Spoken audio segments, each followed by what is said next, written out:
Quand nous allons en République démocratique du Congo mettre en lumière l'une des pires situations humanitaires du monde.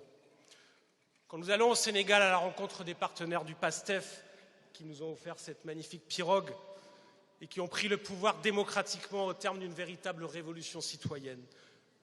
Quand nous allons en Arménie, quand nous allons à la Cour internationale de justice, quand nous allons à la frontière égyptienne, à Rafah, pour témoigner de notre solidarité avec le peuple palestinien en train de se faire massacrer par des fascistes.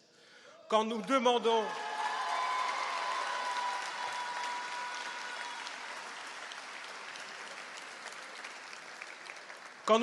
depuis le premier jour un cessez-le-feu à la reconnaissance de l'État de Palestine.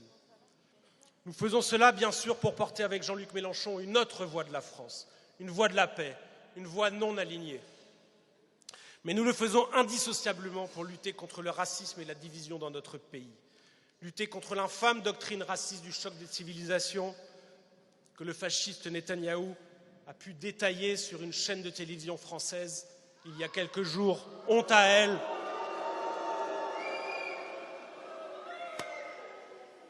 Quand nous luttons contre ces doctrines, nous luttons aussi contre le racisme en France. Lutter pour la paix entre les peuples, c'est lutter pour la paix civile en France, menacée par la haine raciste. Voilà pourquoi le 9 juin, il faut voter pour la seule liste qui défend tout cela, celle de la France insoumise, Union populaire de Manon Aubry.